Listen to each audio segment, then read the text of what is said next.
Welcome to another episode of the On the Water podcast. I'm Jimmy Fee, and this week we've got our assistant editor, Matt Haeffner, here. If you tuned in to any of our striper migration reports over the last, I'd say month and a half, almost, actually 3 months, right? 14 weeks they are, yeah. So that's about 3 months. We started, I think, the end of July into the end of June. End of March into the end of June, sorry. So you may have seen Matt on those reports, but this is your first time on the On the Water podcast. It is. So, tell us a little bit about yourself. This is your third striper season as the assistant editor of On the Water. Is that right? Assistant to the editor, actually. Yeah. But yes. Yeah, third striper season as the assistant editor at On the Water, third striper season on Cape Cod. It's been a tougher year this year. We talked a little bit about that when I had you and Kevin on for the, the Striper Migration Report wrap-up, which was a couple weeks ago. That's on our YouTube channel. And it's been a tough pick in the surf. And just getting to know the surf as a whole around Cape Cod has been challenging over the past 2 years. I always say to people, there's so many different options from the outer Cape beaches, the sand beaches. You got Cape Cod Bay, Buzzards Bay, super rocky. The canal is always, there for you. So there's always a ton of options, and it just makes it hard to figure out what tide I want to catch and when. So one of the best things about Cape Cod is that you look at it, and no matter what the wind's doing, no matter what the weather's doing, anytime from mid-May to, say, late October, there is a 40-inch striped bass somewhere within casting distance of shore. Yes. But there are so many different places that could be. Yeah. But before we moved to the Cape, where was home? So I grew up on Long Island, the western end of Long Island. It was, I believe it's where your wife near where your wife lives. So Garden City. It's well, she lives with me on the Cape now. Well, now, yeah. Well, where she grew up. I'm sorry. Let me rephrase that. But yeah, so grew up in Garden City on the western end of Long Island. It's a little bit outside of Queens, kind of central Long Island. So I didn't grow up on the water, but I had family living on the east end of Long Island. My aunt still lives in Greenport. My grandparents lived in Southold for, I'd say, 20 plus years. And it was that was where we spent every weekend growing up. I went down to either the South Shore beaches of Long Island, or we went out to the North Fork in Greenport.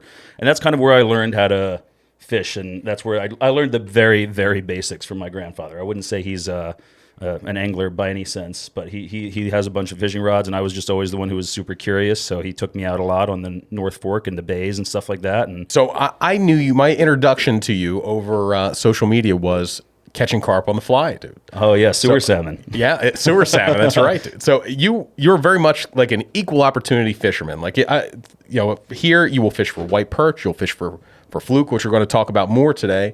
Stripers. It seems like whatever's you're happy to catch anything. Yeah, I mean, I would say my top three, if we're talking saltwater, are stripers, bluefish, and fluke. And I think stripers would be at the top of that, but. Blues and fluke are a close second to each other. I really do enjoy fishing for it all, though. The winter time here, we got great freshwater fishing, whether you're talking white perch, largemouth bass, smallmouth bass, trout, all the stocking they do a great job of. So it's something to keep you busy. I think fishing for different species makes you a more dynamic angler, a more well-rounded angler, and a lot of the things that you learn in, white perch fishing in the winter ends up translating to striper fishing and things, really, the way they relate to current and bait and things like that. So it's, there's things to be learned in all the fisheries, and that's why I enjoy kind of being a jack of all trades and a master of none. So we are right in the heart of summer right now. This is going to hit in mid-July, and we're still striper fishing, but it's been kind of a big striper year for a lot of people in the office. I know Anthony caught his personal best. We'll have him on here to talk about it. Chris Megan has had a couple big striper trips. He's actually out right now as we speak with Captain Joe DiOrio, looking to ratchet up his personal best. And you had a big one. You were down on Long Island with Spro. Yep. On the Nancy Ann. Tell us a little bit about that trip.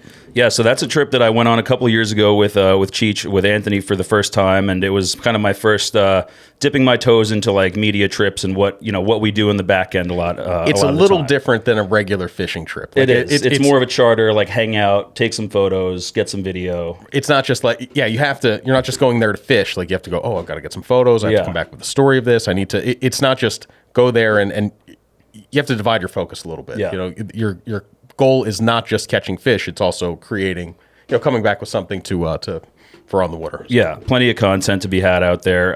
So we spent the past 2 or 3 years going out to do some bottom fishing. We've gotten to, fish with some of Sea Falcon slow pitch jigs, which I've really come to love.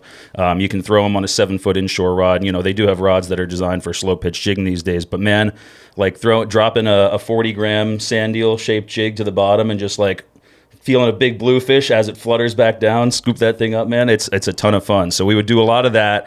And then we would also go out to the race, which is technically, I guess, the main entrance to Long Island Sound, or exit, depending on how you look at it. And those rips are loaded with bass up until I would say like mid-July every year. And right now it's still fishing really well out there. So Nick and I did pretty well. I got, I think, the biggest bass of the trip, or second biggest bass of the trip maybe, right off the first or second drop. So that set the tone at the rips really quick. And then, it kind of died down a little bit in the day, but it was pleasant to see a lot more bass. I was pleasantly surprised to see a lot more bass there this year than last year, whereas last year it was all sand eels and all bluefish on them. So, yeah. So as we get back into the summer, I know one of the ways that you pass the summer months between surf fishing trips, between getting on the boat, is you do a ton of fluke fishing from shore. Yeah. And that's something that I've done a ton of in New Jersey. I've done a little bit of it here, but it is such a great fish, and I feel like it's a little bit of an overlooked fishery. Like it's certainly no secret. Like a lot of people go and pursue fluke from shore, but not a lot of people realize like how fun and effective it is. It's a blast. It's always been like going back to when I was like a little kid. Like my parents would use the piers as the babysitter, at the shore. So I wasn't, getting in their hair, bugging them to take me fishing or do whatever. They just dropped me at the pier, and like that was what you wanted. You wanted the fluke. You'd weed through the little sea bass or the snapper blues and all the stuff to hopefully come home with a big keeper fluke. And that's where my fluke fishing from shore started. And it wasn't really wasn't very nuanced. Like I would just go to the tackle shop and buy they had these pre-tied rigs, Corky's rigs. If you fish South Jersey or even into New York, Corky's rigs. So they had all that. Like I would buy the Corky's fluke rig. It was Fin Strike for me. Fin Strike, that's the other one. Then there was Jeros Tackle, also had them. So they had all these pre-tied rigs.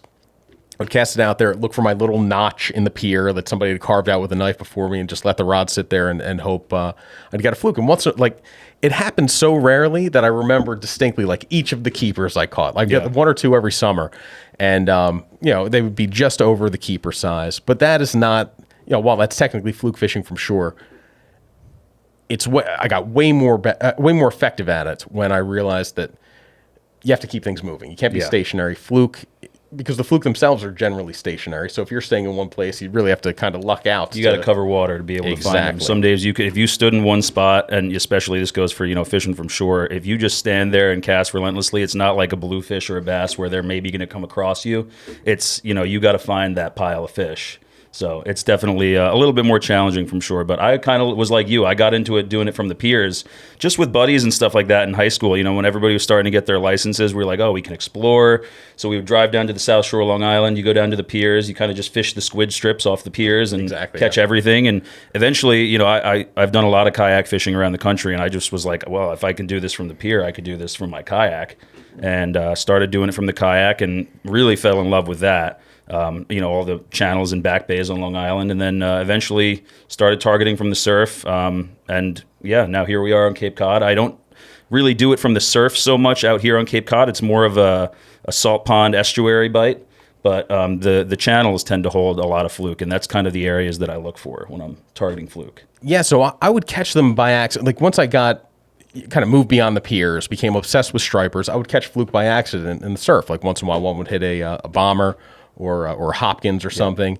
And I realized, I remember it was one day I was on Island Beach State Park. I was chasing down bluefish blowing up bunker just over on the other side of the bar.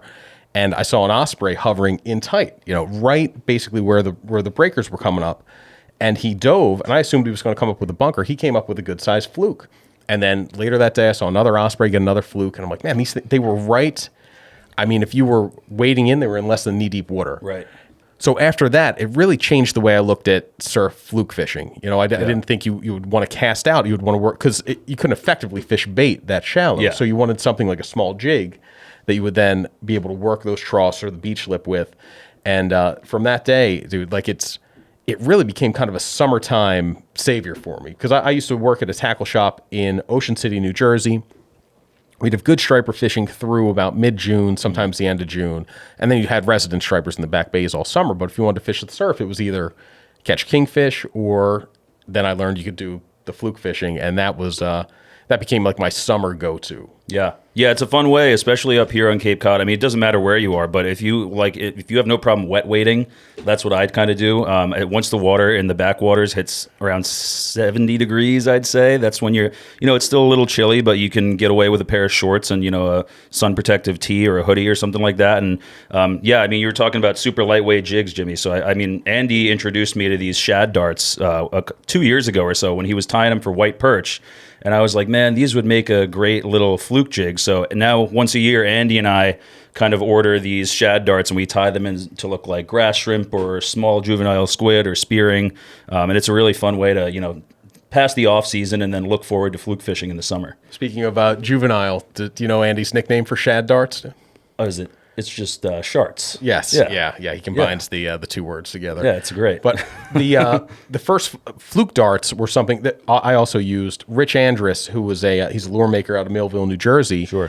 Makes great bucktail jigs for stripers, but also made pretty much looks like an oversized, elongated shad dart, and just with a little splash of bucktail at the end of it, and you would tip that with bait or like a strip of squid or a minnow or Berkeley gulp. Although the shad darts, small. They're a little bit small to handle a Berkeley gulp, and that was really effective. I used to do really well with just a 1/4 ounce to 1/2 ounce.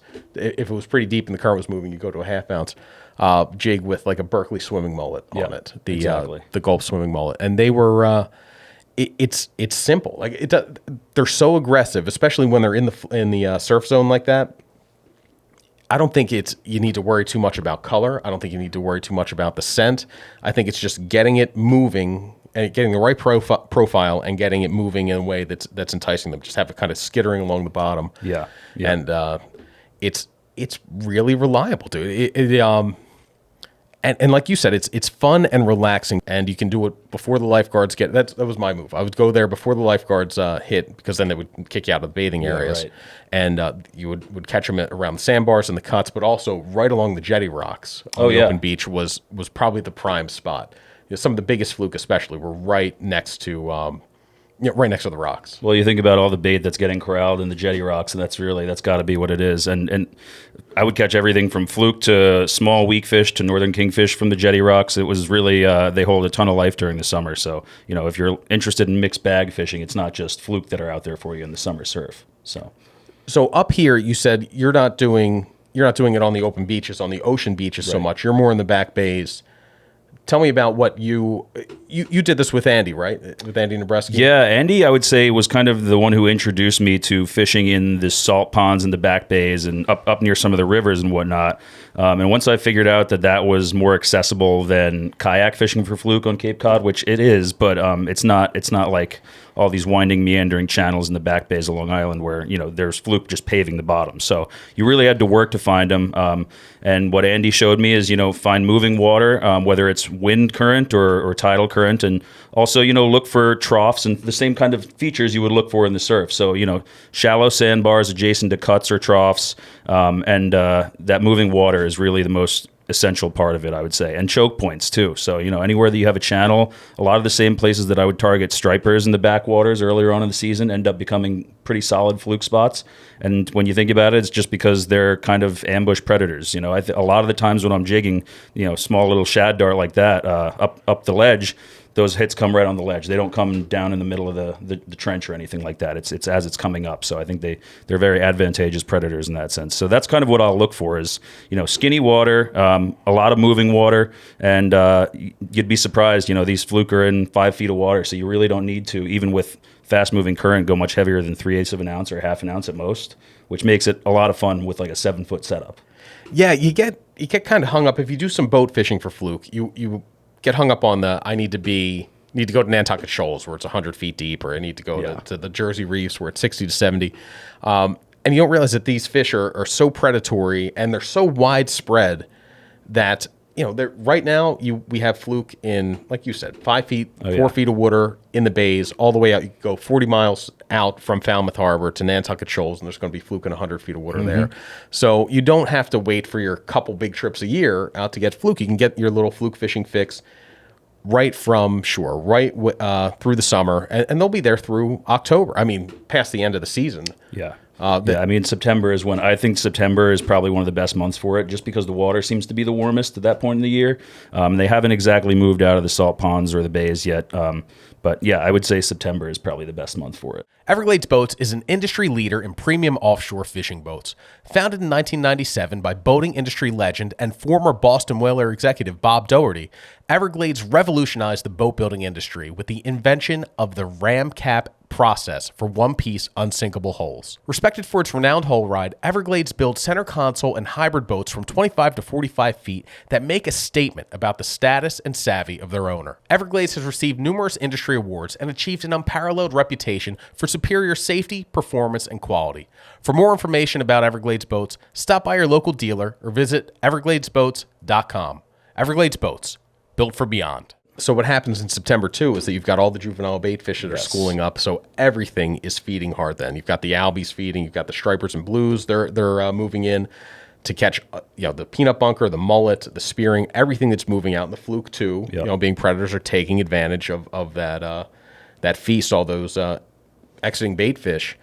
Some of the biggest Fluke I know of from the surf have been September fish. A friend of mine who I used to fish with back in the day, Steve Perasmo, in Ocean City, he's caught 2 10-pound Fluke from the surf, and I believe both were fall fish. One was on the old classic, like 52M mirror lure. He was fishing for weak fish and ate that.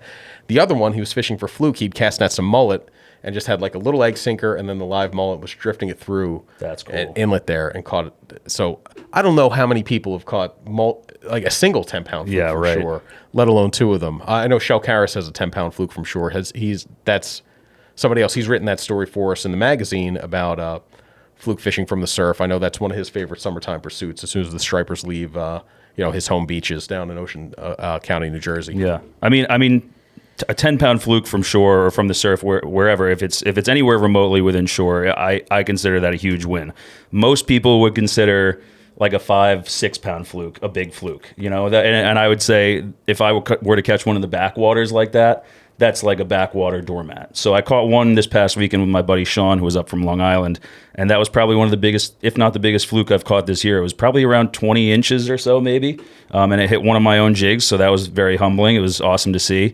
But a lot of the fish in these backwaters, you're going to be picking through shorts, so it's just something to be aware of if you are going to do that type of fishing. Is there's going to be a lot of 10, 12, 14, 15-inch fish.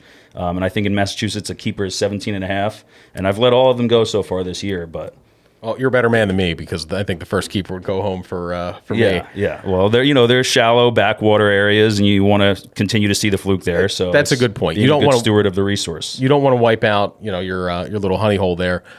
You mentioned limits, and that is another one of the benefits of Fluke fishing from shore, is that as a shore fisherman, we do enjoy some extra access to keeper fish.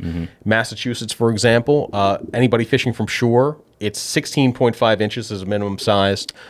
Compared to the boat fisherman, it's 17.5 inches. Okay, so I was an inch off. Yeah, but it's true in Rhode Island too. But they have special area provisions, so it's not just anywhere from shore. But there's a few select areas where you have. I believe it's 17 inches as the minimum size, as opposed to 19 inches for the boaters and shore fishermen elsewhere. New Jersey, Island Beach State Park has 16-inch minimum size versus the 18-inch minimum size for shore fishing in the rest of the state or boat fishing. So because you have a little bit less access to larger Fluke, they actually limit the size limit. But you do have to watch, because the bag limit shifts a little bit. So it's you kind of give a little bit to get a little bit. So you can't keep as many fish at that lower size. But they do that with other fish too, like scup. It's if you're fishing from shore, you can keep a couple smaller fish, but I think the bag limit is greater, and the size of the fish have to be bigger because you have access to more water, fishable water on the boat. So it makes sense. And one of the fun things, like you say, you do get into a ton of shorts, but because you're fishing jigs mainly and artificials, you're not gut hooking them, so the release mortality is pretty low. and you're using really light tackle, like almost largemouth bass tackle. So they have a chance to kind of show off their stuff a little bit. Yeah, it's fun. It's like a 3K reel and a 7-foot rod. It's a Fenwick HMG that's actually made for bass fishing, freshwater bass fishing. And so my buddy gave that to me years ago and was just like, buy this $99 Shimano Nasky for it. Put it on there. It's been my Fluke combo. It's been my bass combo. And it is a lot of fun to fish with in these shallow waters because you spool it with like 10 to 15 pound braid and use, like 15 pound fluorocarbon leader with a dropper loop and tie direct to the jig. And it's super light. And like we were saying before, the fish are in 5 or less feet of water. So when you hook a good sized fluke in the backwater, they don't really have anywhere to run. Like they have to pull a little bit of drag on you. So they're running over these flats and stuff. Whereas if you're hooking them from a kayak, you kind of get those head shakes and stuff, or from a boat for that matter, you get those head shakes, but you don't get a drag searing run from a fluke like you would in shallow water. And it sounds crazy to say, a fluke is pulling a ton of drag, but if you hook a 20 pounder on a 3K reel, there doesn't have a lot of space to swim away. It's gonna pull some drag on you, and that's what I like, is a little bit of drag. You still feel those head shakes, and it's still a challenge to land them. I don't bring a net, so landing them without a net is another challenge in and of itself. They like do that thing where they kind of back up. Yeah, fluke are one of the few fish that can actually hit reverse on you. Do winter flounder do that? I don't think I've ever seen one do it. I haven't caught enough of them. Yeah, so. Same thing. I haven't caught enough winter flounder, but generally they're a lot more lethargic than the fluke too. Right. They don't have quite as much spirit. Yeah. But yeah, the fluke, they've got no good handle on them to land. So yeah, to do it without a net, unless you're going to go and wade them back to the bank, because you're generally about waist deep. Yeah, waist deep. Spots, I mean, I'll wade up to the edge of the channel, right? Yeah, right. I'll wade up to. There's a couple spots I have where I'll wade up to like chest deep, but then you end up coming back up onto a sandbar, and you're kind of fishing knee deep water, but you're casting into 6-7 feet at most. So that's a different situation than from the surf. Like on the ocean beaches, I'm on the sand.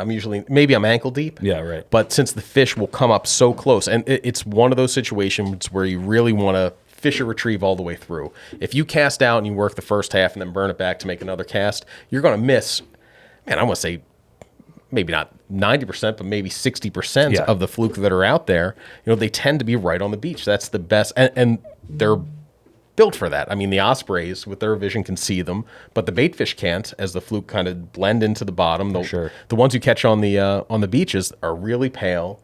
And as opposed to the ones you catch in the back bays, a lot of times they're almost black. Yeah, well, there's a lot more shells and rocks and things like that kind of just spill in with the incoming tides a lot of the time, especially in those choke points, and they kind of just collect there. So I think that's probably part of the reason why some of them are darker out there than in the sand beaches off of Long Island. I remember catching fluke that were almost as pale as this table. It's like they got a couple spots here and there, but they're not the most colorful fish. Fluke they're just one of my favorite fish to catch, and part of it's the history with them being from New Jersey and you from New York. Like they were the kings of summer. 100%. And especially for me, I've got a few years on you. Striper fishing wasn't good when I was getting into saltwater fishing. Like they were still coming back from the low point in the 1980s, and so fluke they were the end all be all. Fluke and weak fish were what people cared the most about, and then the stripers came back, and that kind of shifted people back toward looking for the biggest and baddest fish around. Yeah. But fluke fishing it's a way of life. People love it, and not as many people know you can do it from the surf or from shore, which means you've got a lot of real estate, a lot of room to roam. Oh, yeah. One thing I think everybody's been lamenting the last few years is that surf fishing spots for stripers are getting more and more crowded, the canal and other places. And it's just, as people get into it and as the fishing gets a little bit tougher, as the striper population dips a bit, the fish are getting concentrated, which then also concentrates the fishermen.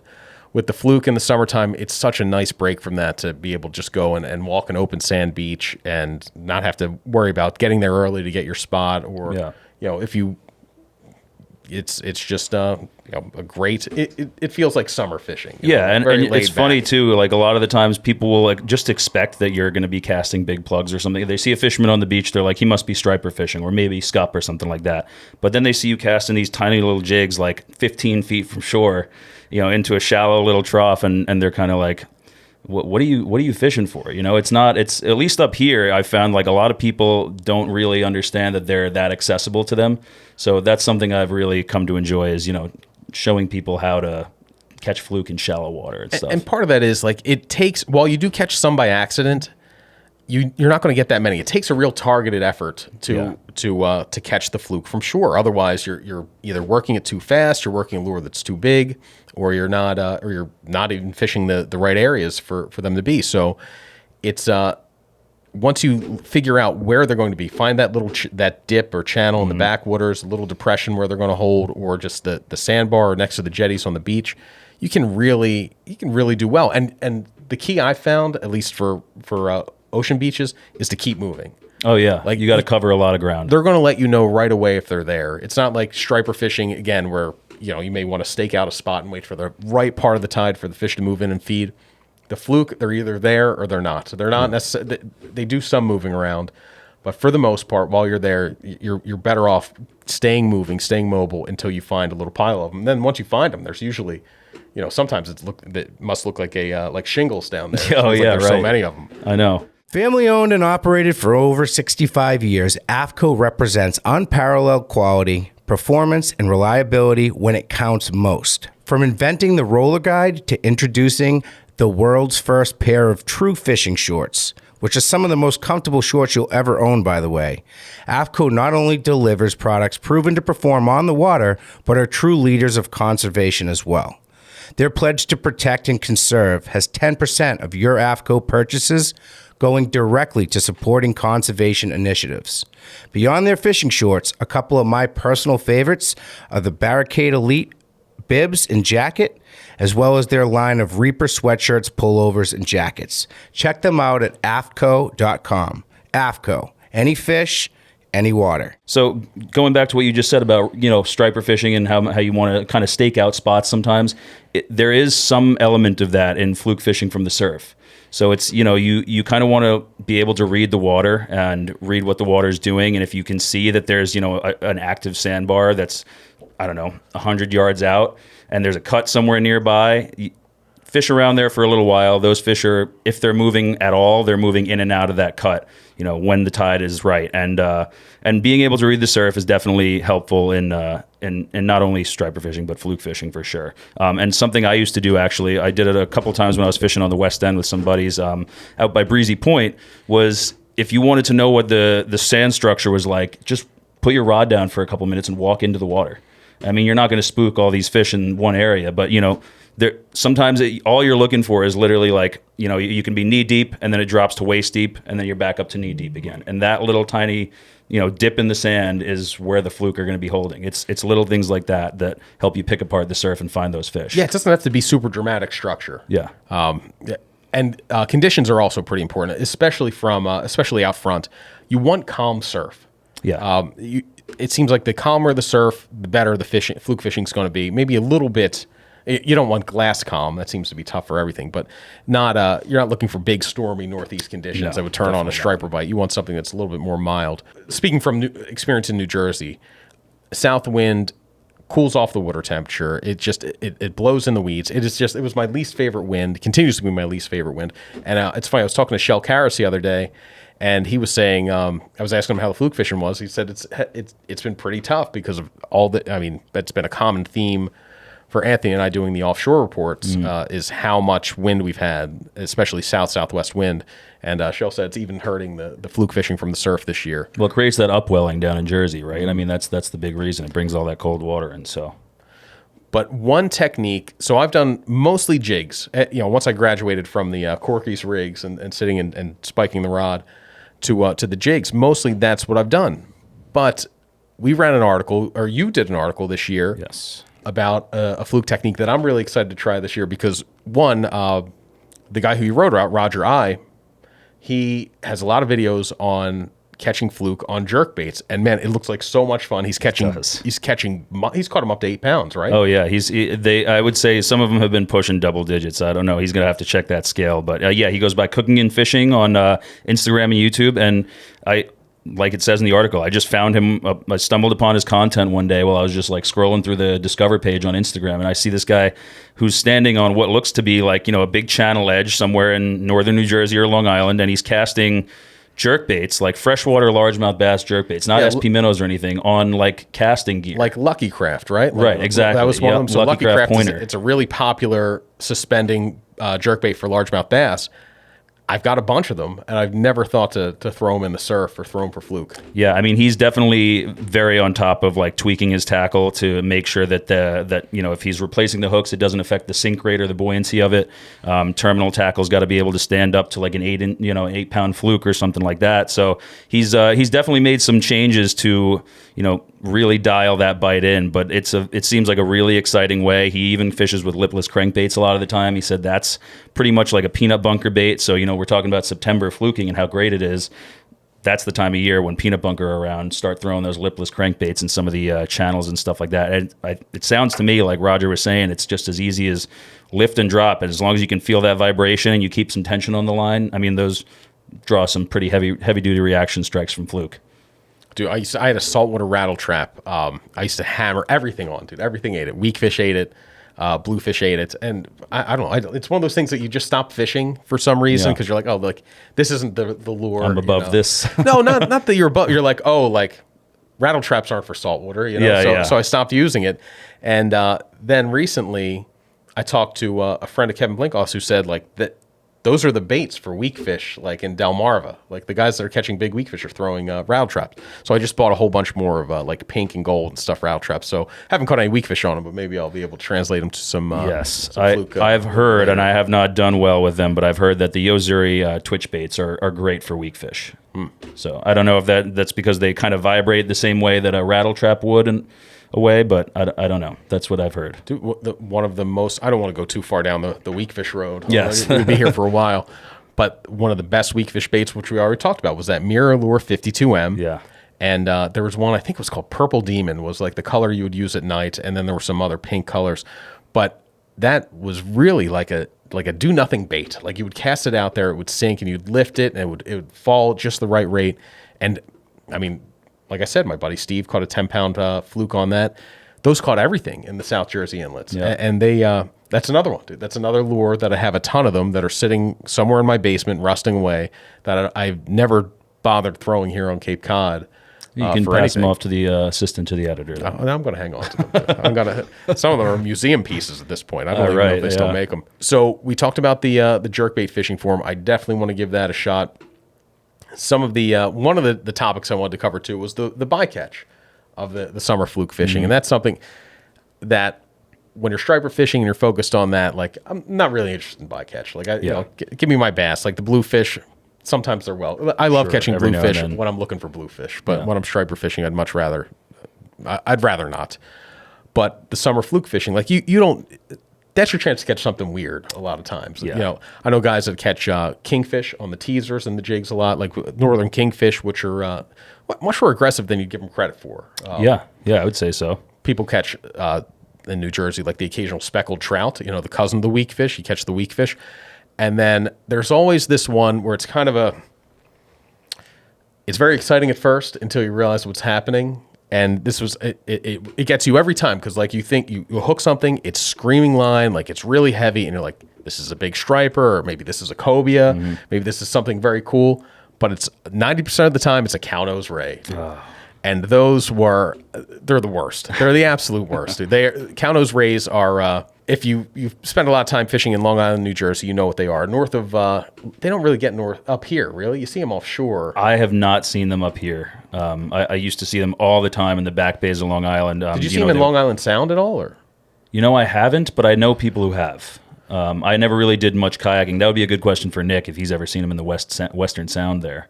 So they're like a diamond-shaped ray. I think their typical size is probably 10 to 15 pounds, and they're not like a stingray that stays on the bottom. They kind of fly close to the surface, swim close to the surface, and they're somewhat predatory. I think they mainly eat shellfish. I know they are the bane of the clammers and some of the oyster farmers' existence because years ago their numbers were really exploding because shark numbers were tanking. One of their main predators is are sandbar sharks and dusky sharks and some of the other ones. They eat a lot of rays, and when their numbers were down right before they protected brown sharks, the rays numbers were going crazy, and all these clammers were complaining that they were eating them out of house and home. So right now the brown sharks are back. Still plenty of rays around, but they eat the same stuff Fluke eats, and it's a great fight. It's fun to get one. Yeah. But when they come through, there's never just one. Like never. Never. There was, and I'm glad you said there's never just one, because I have a couple instances of fishing. One of my favorite home spots was, if you know where Scotty's Marina is, back behind Point Lookout on Jones Inlet. Great little seafood joint, and the place next to it rents out skiffs. And so these guys would rent out skiffs and then just drift Reynolds Channel for fluke. And it's a great fluke spot. But one time I was back there, and it was the same, 2 instances with cow nose rays in the same day, and I was kind of paddling up against the current to get to a different bridge, and I noticed something was passing beneath my kayak, and I looked down, the water's like gin clear, and it must have been 200 plus cow nose rays. They just kept coming, like just in a flock, all of them moving like in sync, like, you know, it was really cool to see. And in an effort to try to get my phone and get a video of it, I like slapped the side of the kayak, and it made a loud, you know, bump, spooked all of them in an instant. But man, there must have been several hundred cow nose rays. And then later that day, you know, back at that same spot, right behind Scotty's, which is not a spot burn. Reynolds Channel is a very well known fluke spot. But I see these guys fishing with kind of bass casting gear like Roger I fishes with, and they're fishing from one of the little Ted's Fishing Station skiffs that they rent out there, and they are just doubled over, both of them, on something, and we have no idea what it is, and I'm still in my kayak. It comes up, surfaces right over next to me, and it was probably like a 15 to 20 pound cow nose ray, and they're like, "Can you pull the hook?" And I'm like, "No way, dude, I'm not touching that thing unless it's on dry sand. Like, get it away from me." Dude, when I worked at the tackle shop, all the stories of, like, once you got to mid-July, all the stories of people losing rods into the surf. Like, they'd be fishing for kingfish and a rod would get dragged in, or they'd come in with a broken rod and these fish, like, must have been a giant striper. And you go, man, probably, you know, maybe it was, maybe it was a giant striper, but more often than not, it was cow nose rays. Yeah. I lost a rod in the surf to a cow nose ray. Not paying attention to, the little, like, the crappy PVC sand spike. That was the day that I finally went and sprung for like a $50, $60 sand spike, which always seemed so ridiculous until I watched $200 worth of rod and reel like go into the ocean. That'll do it. But you know the little white PVC. Oh, of course, I have one that's bent beyond belief in my house, and I still use it. Yeah, so for some reason, you got to get the big metal ones you can dig in, and it was a cow nose ray that taught me that lesson. So I guess in that way it was good, but. Buzzards Bay Yacht Sales knows that a great boat dealer is as important as a great boat. Why? Because new or used, you're buying a boat with 100 different systems and components that need tuning, training, troubleshooting, and sometimes repair. While most boat dealers are your best friend only until the sale is closed, Buzzards Bay Yacht Sales has developed a bulletproof reputation for building long-term relationships with their customers. Before, during, and most importantly, after the sale. Go ahead. Ask around. We challenge you to find anyone who has anything but great things to say about Tom O'Toole and his team. With 6 locations from Freeport, Maine to Jupiter, Florida, including Marblehead, Massachusetts, and 3 offices on Cape Cod, Buzzards Bay Yacht Sales is committed to providing the best possible product, customer service, and support for both recreational boaters and passionate sport fishermen. It's true. Who you buy from is as important as what you buy. Visit buzzardsbayyacht.com today.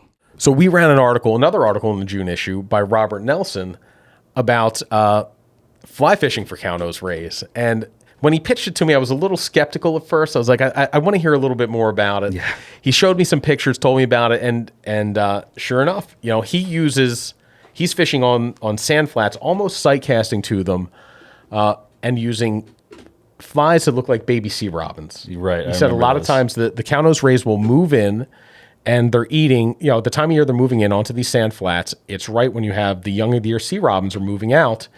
And he said they kind of key in on that easy meal.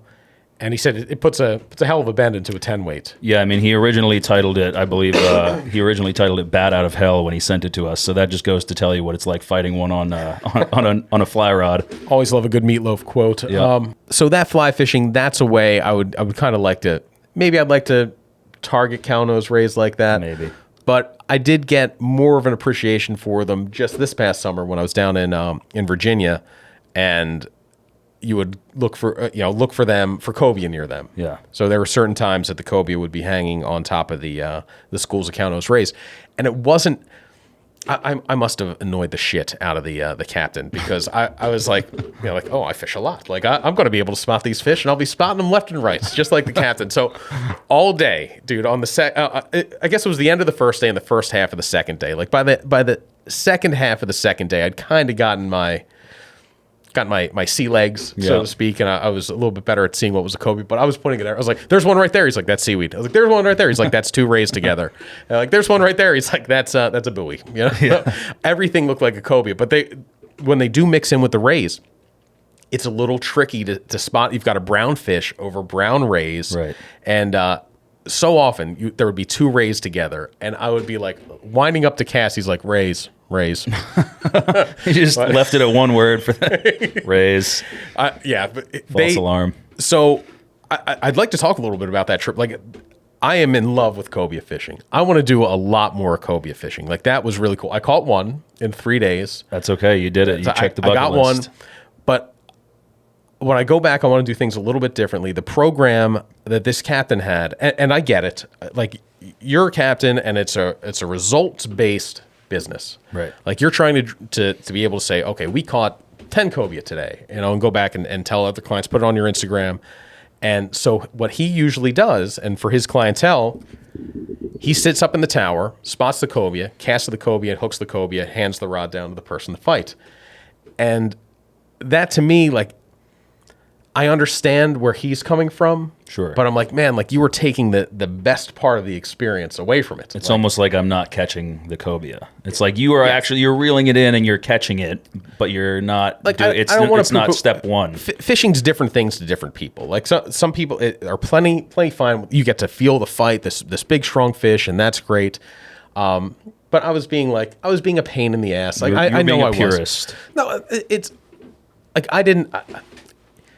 I did a little bit of like he like hooks it and tries to hand to me, and I was like, I put my hands up and backed off, because I was like, no, like, I really want to do it. I really want to get my first one doing it myself, you know. And so the other people on board were fine doing that. And like I said, fishing's different things to different people. To me, like, the more like, I would rather cast to it, get it to eat, hook it, and then lose it or pass off the rod myself. Like, the coolest part when it finally happened. When I finally got it, because eventually I was like, dude, just let me cast at them. But he was so, like, obsessed with going back to the dock. So what he explained to me was that he goes, a lot of people, I've been through this, people have said that. I was like, yeah, but I mean it. He goes, yeah, they mean it too. He goes, but then we get back to the dock and I've let them fish and they haven't casted any, they haven't caught any themselves. And they say, the first thing they say to me is, I wish we'd caught more fish. He goes, and I could have prevented that because I do this every day. I was like, I get it. I was like, but just give me a couple clean shots at them. And we kind of met a middle ground where, like, he would let me cast first, but before my jig would land, he'd be casting. And it created, like, a very frantic, like, competitive. I did not react well under that pressure, like, knowing I had one chance to get, because normally, like, if you'd cast behind it, you'd rip it back in and then get the other cast. Because I hit them in the tails. I hit one square in the back and spooked it. Spooked it. Yeah, but I was under pressure. I was nervous. They're amazing fish, dude. I really wanted to get one. But in this case, like, if I cast to the wrong spot, I had no chance to recast because he was nailing it, dude. He was putting it right on the fish. But finally, dude, it was a miraculous cast. Like, I will be able to picture this for the rest of my life. We were right along the Chesapeake Bay Bridge Tunnel, and there was a pair of cobia, and they were just kind of swimming parallel to it.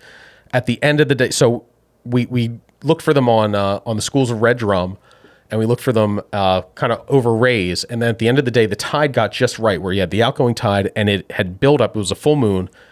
It was really flying, and it built up a big rip in front of this one section of the Bay Bridge Tunnel. And the cobia would just kind of run along the edge of that rip. And he said, like, they will never swim against it. He said they kind of swim along it and then get pushed toward the bridge and then like, they'll circle back. Yeah. So there were two, and, you know, the boat was going north. The cobia, two of them sliding south.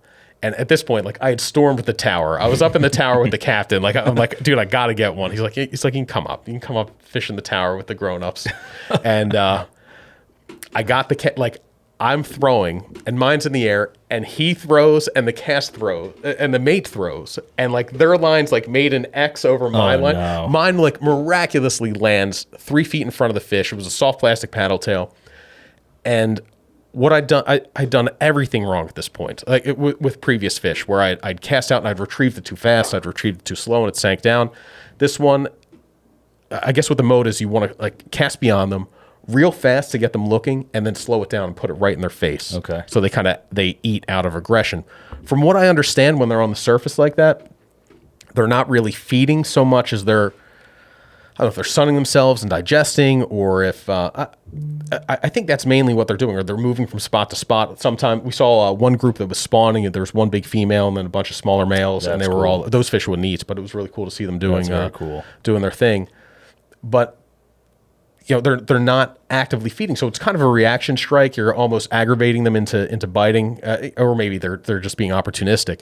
So anyhow, I got his attention, saw it turn on the like few fast cranks, then just slowly started twitching it, and he just piles on it. Oh, that's awesome. It was like a 43-inch fish, so the keeper size I think is 42. We already caught our limit, so you can keep 2 per boat per day. So we ended up releasing that one, but it was a great fight, a great eat, and what was interesting is that fish came close to the boat and upchucked its lunch, and it was all like little flounder and stuff, little hog chokers, which are a small species of flounder, and because that's what they're doing, they're grubbing along the bottom, and then they come up when they're not eating to the surface. So that's so cool that they're like bottom dwelling fish, except for when you're able to sight cast to them. And like you said, who knows what they're doing up there? But the fact that you can catch them both ways, because I know guys catch them on fluke rigs off the beach sometimes. Dude, there's like for years, going way back, they get them in Raritan Bay on fluke, like people will be fluke fishing and get them there. We're getting more of a targeted fishery for them up here. And dude, I just fell in love with it. Like it was one of those, it's going to sound like a sappy, like rom-com thing. Like I felt like I was more complete after I cobia fish. I'm like, this has been missing my whole life, dude. I want to go buy a boat and put a tower on it and just put all the striper and fluke stuff behind me and be a cobia man. Just be a cobia guy. Yeah, dude. It was that cool. Like it seems really awesome. The red drum thing. So we caught some big red drum too, and that was awesome. But that was more like blitz chasing. Like they were in big schools on the surface. You would run up to the big school of red drum, cast a bucktail into it, catch it, and then you would like look for the school to come up again and do it, and do the same thing all over again. So it was awesome. Yeah. Big fish. They fought hard. But it wasn't as nuanced as the cobia fishing. Like you didn't have to feed them. The target was much bigger. You know, the target for the cobia was put in this 10-foot square in front of the fish without spooking it.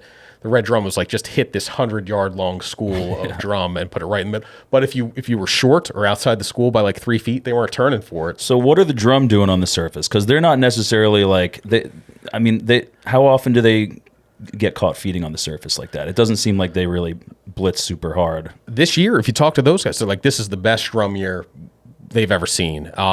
In terms of bait, like it wasn't like they were on the surface eating a school of bunker. There were schools of bunker there. You had bait fish all around, but not where the reds were. I'm sure sometimes they probably turn on them and rip through the schools. The main thing I saw them eating were you had all these big female blue crabs with the sponges, the eggs, that were riding the tide out, the full moon tide out.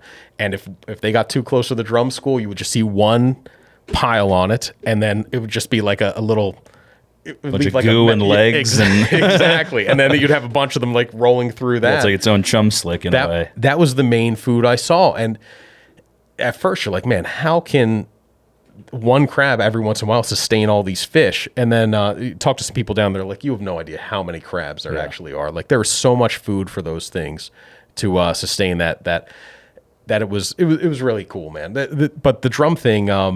Oh God, that was another one with the captain where we didn't butt heads. Like it wasn't like there was no animosity, but it was just like I could see him being like, all right, like fishing expert, like go do your thing. Well, it's understandable from both perspectives. Like you said, it's like they want to be able to say, yeah, we caught a ton of fish today. That's what gets them that next trip if they're not bringing a ton of fillets back to the dock. So, but from your standpoint, it's like, listen, I've never caught a cobia before. I would love to hook my first one on my own and like actually see it eat and then be able to say, I duped this cobia rather than, the captain hooked it for me and passed it off. But this was a situation where like we roll up to the drum and I'm like, all right, now it is time time to cast at the drum, and I'm like casting. He's like, "Don't cast," and I'm like, the jig's going out, and as the jig's in the air, I look and like there's 2 giant cobia on the edge of the drum school, and I hook the drum, and then like once you hook the drum, the school kind of disperses and the cobia blew out. Yeah, and he's like, "See, like I wanted to see it." I was like, "I didn't know that. Too early. It was the first fish of the trip," and I was like, I couldn't wait any longer. But anyhow, we veered way off Fluke from shore. That's okay. That's okay. We were talking about cow nose rays and cobia, and we started, talking. I think that's how we ended up in the Chesapeake. We were talking about cow nose rays. Dude, so. we gotta do that. You and I gotta plan a trip to do that next year. I'd love to. Cobia is a bucket list fish for me. If I had my choice, I would catch one off the west end of Long Island, where there's also seems to be a fishery developing. I see it big time in me. That's okay. I would love to catch one in my home waters. It would be so cool. And I came very close with Chris Landry from Rocksteady Charters last year when he took me out for mahi, and we were really going for yellowfin, but we were like, listen, the mahi are reliable. If we don't see any yellowfin, dolphins, whatever, we'll go for mahi. And on like the last cast of the day, I saw a giant. I think I wrote about it too in the story. I saw a just unmistakable hulking head come off one of these lobster pots and spooked immediately, but. It was a big cobia, and if I could, I'd like to catch one closer to shore in New York, obviously. But just to say I caught one off New York would be a giant W. And they definitely are more popular there now. I think a couple of years ago, my first summer here on Cape Cod, it was an unbelievable cobia fishery on the west end of Long Island. And Scotty's Marina, which we were talking about before, weighed in like one after another throughout the middle of July. And it started with like a 40-pound fish, and then it was a 56-pound fish, and then it was like a 70-pound cobia.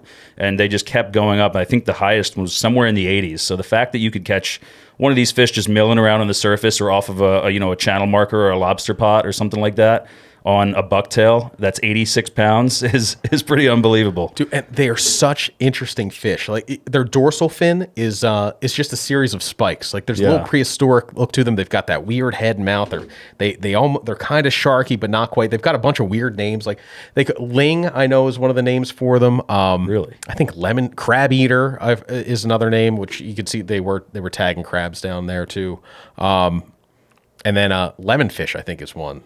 Too. So ling is weird. I've never heard that. Yeah, like a big long brown fish, I guess. But yeah, ling. That was the like the local name for them. Like the captain would be like, "Where are the ling? Where are the ling?" And interesting. So that was one. So very random note, but you just reminded me while I was waiting this past weekend with my buddy Sean. I was on the 4th of July. We were coming in, and I was like, "What is this?" We've seen very weird fish in the backwaters. Like we came along a pipefish, and which is basically like it looks like a seahorse in a way. They're these little weird fish that kind of like swim along the surface. Yeah, trumpet fish, those kinds of things. So we've seen some really weird stuff, and I see something squirming around on the surface, and at first I'm like, "Is that an eel, American eel?" And upon closer observation, I kind of scooped it up, and it was definitely not doing well. It was like very hot water, and I think it was a juvenile lingcod because we looked it up. We were relentlessly searching for like what could have this possibly have been. Do you have a picture of it? No, I didn't get a picture of it. I didn't have my phone on me or my camera. It was really interesting. I don't know what else it could have possibly been, but it was long, brown, had a white underbelly, and it was really small. Had these 2 small fins right here, like the little. I don't even know what they're called, but man, it looked like a lingcod or an eel or something like that, and it had the little barbells that like lingcod would have, and so I don't know what it was doing there, but that's the kind of ling I know. It's not. They're kind of like slimy, sort of cod-like fish, not cobia.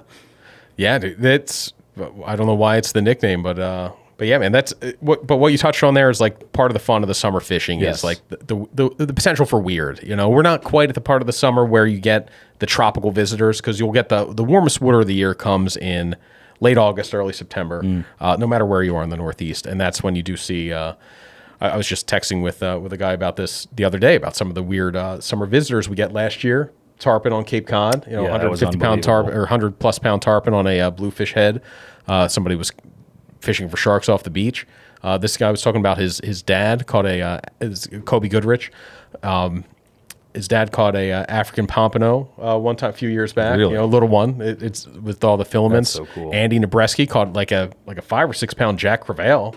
I was going to say, though, people are catching those on Long Island and stuff now, too. Everything is just slowly kind of trickling north. There's a sheep's head fishery on Long Island now. It's very hush-hush, but, that's kind of moved up from Jersey, and everything's kind of slowly trickling north. I think we've also seen cobia in Buzzards Bay over the past 3-4 years. Yeah, somebody got one chunking off a bridge in Buzzards Bay and off one of the rivers there, and it caught a 28-pound cobia while chunking for stripers. Like, that's...